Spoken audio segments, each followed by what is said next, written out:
My titties purple, they plastic. I like my money Jurassic. This pussy pop back elastic. You bitches don't want no static. Catch one of you hoes in traffic. Flip one of you bitches gymnastic. Hit and run is my tatty.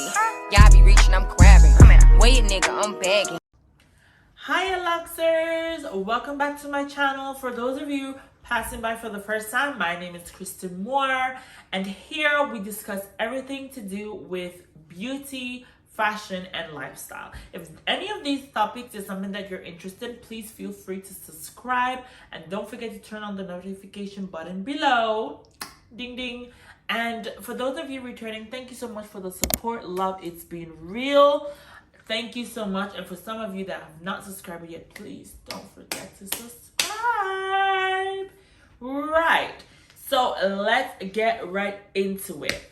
As you guys can read by the title of this video, we are discussing tips on how to afford a luxury handbag. So one of my subscribers actually required me to do something like this. So for me, it was kind of like, okay, let's probably get into it. So I decided to start off with a little bit about myself. So as you guys may know, I own a beauty salon, well, a nail salon, and I do nails. So I have a form of income that is quite, okay. So some people, it's all about you having a form of income that you can say, okay, boom, you could afford to do certain things. So when it comes to buying handbags, I also set myself a budget. So it's not like I just wake up and be like, oh, well, today I'm gonna buy a bag. No, I literally put aside, I save up, I have a saving pot where I put aside a certain amount every time. And once I'm near my amount, I would then look into purchasing a bag. So I try my best to purchase a bag at least every 3 to 6 months, depending on what the bag costs, depending on what bag I'm after.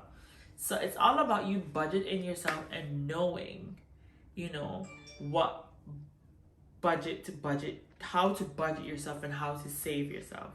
Enough times I have put aside money and funds and stuff like that, and I have just used it for something else because shit happens. Yes, it happens.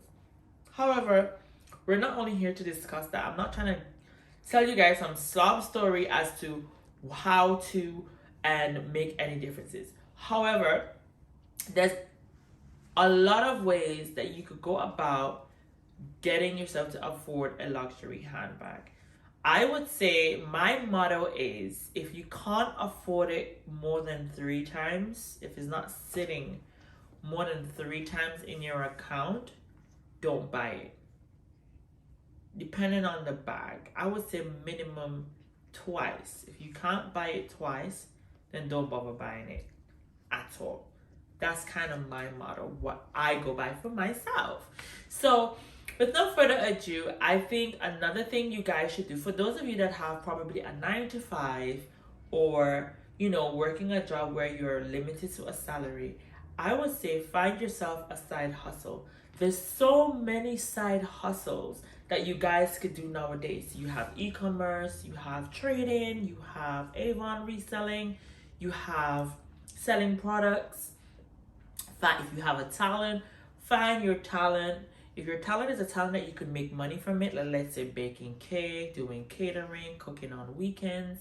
If you're a good chef, whip up some good meals, put on an Instagram page, go take a test, get yourself how you could have a hygienic kitchen, have them come and, look at your kitchen and give you your ratings for your kitchen. Do it professionally, get your stuff out there, and you can start doing foods on the side. Like, there's so much things that I could mention that you can do to do as a side hustle. Like me, besides me being a nail technician, I've also invested in car rentals. So in the Caribbean, having a car rental or having cars that you rent at a daily rate is something that, I've looked into. So, that is a side hustle that, you could always make money. Now, this always something. Just sit and think. Doesn't have to cost you much to start it first.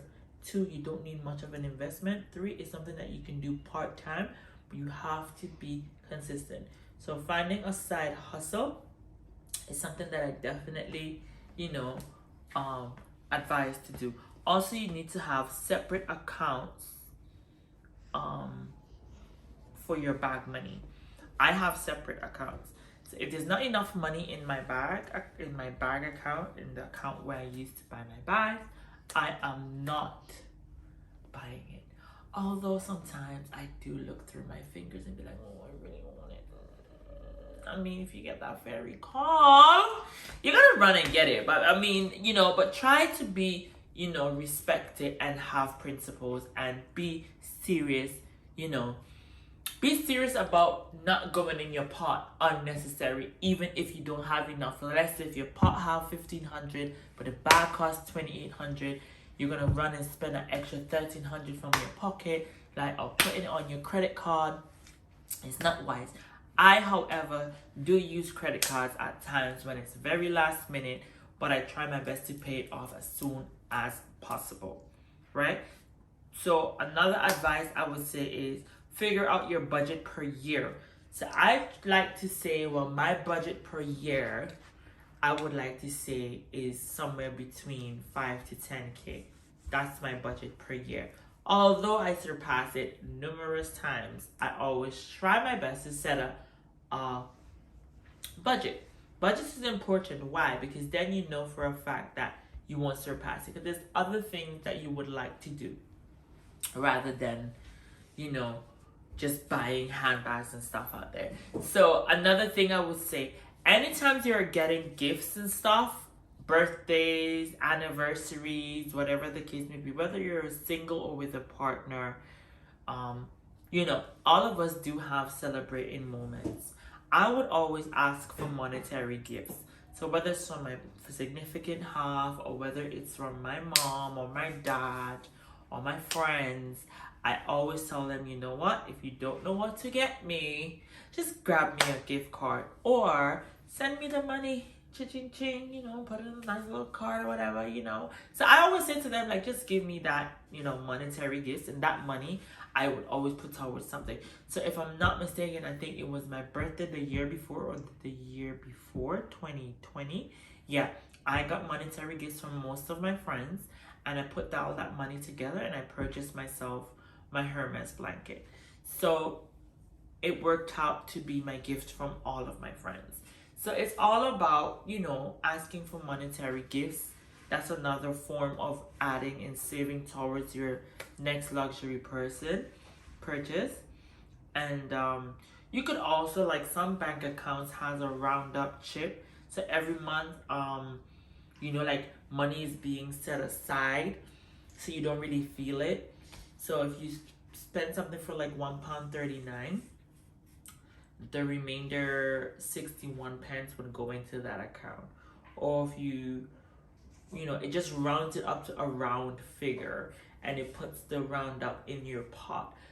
So that's where I would say to myself, you know what, realistically, that is the best way forward, to kind of save towards a luxury handbag.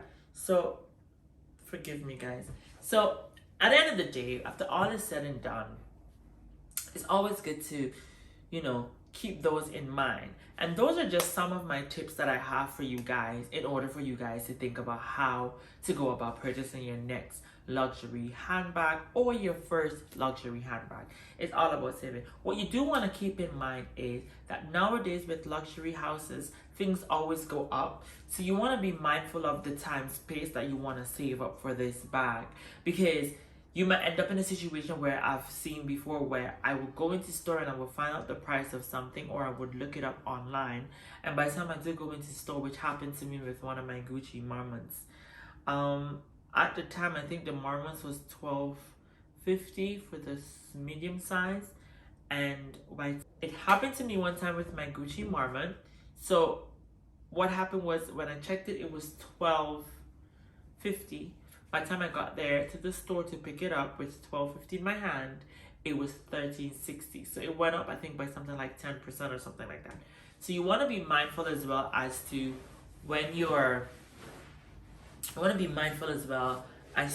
when you're saving up towards the bag, that there's a possibility that it might go up. So you might want to do that in a 6-month period, whereas to there's a possibility of no price hike. So with no further ado, I hope these tips would help you guys. Comment below how you guys think about it and how you guys would go about saving, or any other tips that you guys can also share about how to save towards your luxury handbag and how to afford it. It's all about affordability. I think everybody is adult enough to know what's their affordability. And as I always say, don't put yourself out. And as Caribbean people would say, don't cut your nose to spoil your face, to impress people that you don't like or people that don't like you. If you can't afford it, you can't do it, it's fine. Just be you. Be happy with what you have. I'm very happy with what I've had and what I have achieved and all that, you know, that comes my way. And there's enough times that I turn stuff down, or I'm not in a position to buy something right now, and you know, I do the responsible thing and I take the responsible route. I notice some people might come across like, oh, again, oh wow, you being responsible. Yes, I do try and be responsible. I remember last year I did an oath to myself where I promised myself that I would not shop for 1 year. So some people were like, oh, it's the pandemic, you can't shop anyway. And I was like, yeah, fair enough, I can't shop. The pandemic did help.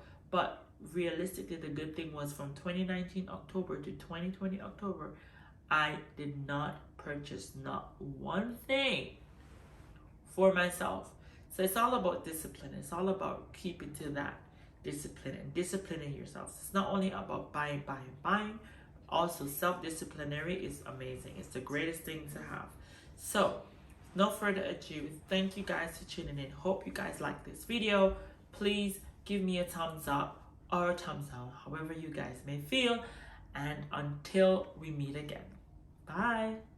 Yep, I like my money Jurassic. This pussy pop back elastic. You bitches don't want no static.